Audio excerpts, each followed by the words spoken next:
नमस्कार भक्तों, जय श्री कृष्णा, जय प्रेमानंद महाराज की जय। श्री गणेश, जय माँ लक्ष्मी और आप सभी को दीपावली की हार्दिक शुभकामनाएं। दीपावली की इस पावन रात्रि में जब चारों ओर दीपों की ज्योति से संसार आलोकित हो रहा है, जब हर आंगन में दीपक जगमगा रहे हैं, जब वातावरण में सुगंधित धूप और पुष्पों की महक फैली हुई है, तब यही वह समय है जब माता महालक्ष्मी स्वयं पृथ्वी पर आती हैं और अपने भक्तों के घरों में निवास करती हैं। भक्तों, आज की इस विशेष वीडियो में मैं आपको बताने जा रही हूँ कि दिवाली की रात जब लक्ष्मी पूजा संपन्न हो जाए तो उसके बाद धन की बरकत और स्थिरता के लिए लक्ष्मी पोटली कैसे बनानी चाहिए। यह एक बहुत ही प्राचीन और सिद्ध उपाय है जिसे हर व्यापारी, गृहस्थ और भक्त वर्ग सदियों से करते आ रहे हैं। भक्तों, जैसे हम दीप जलाकर अंधकार को दूर करते हैं, वैसे ही लक्ष्मी पोटली हमारे जीवन के आर्थिक अंधकार को मिटाने का प्रतीक है। यह पोटली केवल धन आकर्षण का साधन नहीं है, बल्कि यह मां लक्ष्मी का निवास स्थान मानी जाती है। जब आप इसे श्रद्धा और विधि विधान से बनाते हैं, तो यह पोटली आपकी तिजोरी में धन की स्थिरता लाती है, व्यर्थ खर्च रोकती है और अचानक धन प्राप्ति के योग बनाती है। कहा भी गया है, जहाँ लक्ष्मी का वास होता है, वहाँ ऐश्वर्य, आनंद और सौभाग्य स्वतः आ जाती है। इसलिए भक्तों, दीपावली की रात जब आप लक्ष्मी पूजा पूर्ण कर लें, उसी रात उसी पवित्र स्थान पर इस लक्ष्मी पोटली को बनाइए। लक्ष्मी पूजन के बाद का समय बहुत ही शुभ माना गया है। दिवाली की रात को ब्रह्मा मुहूर्त के समान माना गया है। शास्त्रों में कहा गया है कि अमावस्या की रात्रि में जब दीप जलते हैं, तब लक्ष्मी जी का आगमन होता है। इस समय की गई कोई भी साधना या उपाय सैकड़ों गुना फलदायक होता है। इसीलिए लक्ष्मी पूजन के तुरंत बाद इस पोटली को बनाना श्रेष्ठ माना गया है और इस लक्ष्मी पोटली का अधिक महत्व है। अब भक्तों, आइए जानते हैं कि इस लक्ष्मी पोटली को बनाने के लिए हमें किन किन सामग्री की आवश्यकता होगी।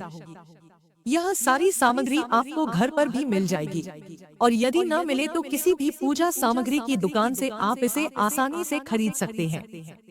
तो देखिए भक्तों, आपको एक लाल रंग की पोटली या लाल कपड़ा आपको लेना है। लाल रंग माता लक्ष्मी का प्रिय रंग है और यह रंग ऊर्जा, शक्ति और सौभाग्य का प्रतीक है। फिर लेना है आपको कौड़िया। कौड़िया आपको 5 की संख्या में लेना है, क्योंकि कौड़िया माँ लक्ष्मी की बहन मानी जाती है। फिर लेना है कमल गट्टे यानी कमल के बीज। कमल गट्टे आप 5 या 11 की संख्या में लें। यह मां लक्ष्मी का आसन है और पूजन में अत्यंत शुभ माना जाता है। फिर लेना है आपको गोमती चक्र। यह आपको 5 या 11 लेना है। गोमती चक्र को भगवान विष्णु का सुदर्शन चक्र माना गया है। यह नकारात्मक ऊर्जा को नष्ट करता है। फिर लेना है सुपारी। यह 5 की संख्या में रखें। यह स्थायित्व और दीर्घायु का प्रतीक है। और फिर लेना है धनिया के बीज। यह आप थोड़ी सी मात्रा में रखें। भक्तों, धनिया को पीला सोना कहा गया है। यह धन वृद्धि का सूचक है। फिर लेना है हल्दी की 2 गांठें। यह मां लक्ष्मी का रूप मानी जाती है। फिर आप ले 5 की संख्या में लौंग। यह सुगंधित ऊर्जा का प्रतीक माना जाता है।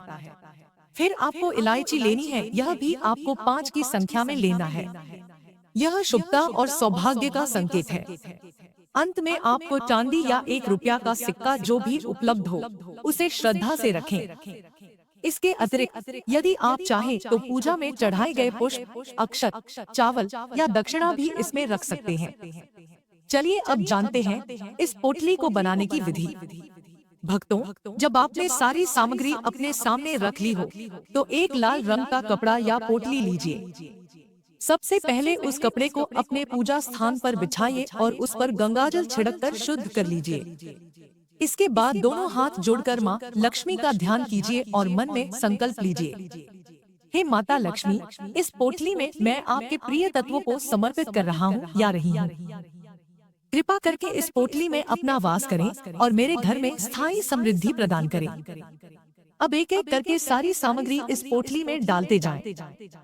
पहले कौड़िया, फिर कमल गट्टे, फिर गोमती चक्र, सुपारी, धनिया, हल्दी, लौंग, इलायची और अंत में सिक्का।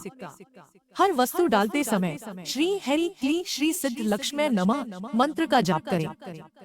यह मां लक्ष्मी का सिद्ध बीज मंत्र है।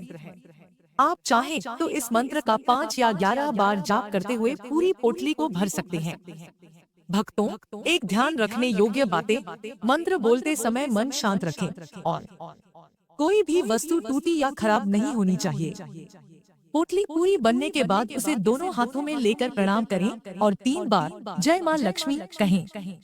इसके बाद उसी पोटली को आप अपनी तिजोरी, पैसे रखने की जगह या व्यापार स्थल के कैश काउंटर में रख दें। ध्यान रखिए, एक बार पोटली रख देने के बाद उसे पूरा वर्ष न खोलें। भक्तों, अब पुरानी पोटली का क्या करें? जब अगले वर्ष दिवाली आए, तो पुरानी पोटली को तिजोरी से निकाल ले। उसकी सामग्री में से जो चीजें खराब हो गई हों, जैसे हल्दी या धनिया, उन्हें बहते हुए जल में विसर्जित कर दे। बाकी जो सामग्री अच्छी अवस्था में हो, जैसे कौड़ियाँ, गोमती चक्र, सिक्के, उन्हें गंगाजल से धोकर पुनः मां लक्ष्मी के चरणों में समर्पित करें और उसे नए लाल कपड़े या पोटली में रखें। इसके साथ आप थोड़ा सा नया चावल, हल्दी, लौंग और सुपारी जोड़ सकते हैं। अब इस पूरी सामग्री को नए तरीके से पोटली में बांधे, लाल या सुनहरे धागे से। पोटली को तैयार करते समय पुनः यह मंत्र बोलें, श्री हरि क्ली श्री सिद्ध लक्ष्मी नमः। ध्यान रखें, इस नवीनीकृत पोटली को फिर से तिजोरी या धन रखने के स्थान पर सुरक्षित रूप से रखें। इस प्रक्रिया से न केवल पुराने वर्ष का धन शुद्ध होता है, बल्कि आने वाले वर्ष के लिए नवीन ऊर्जा, समृद्धि और स्थायित्व सुनिश्चित होता है। भक्तों, अगर वीडियो अच्छी लगी हो तो वीडियो को लाइक और चैनल को सब्सक्राइब करें और कमेंट बॉक्स में जय मां लक्ष्मी अवश्य लिखें।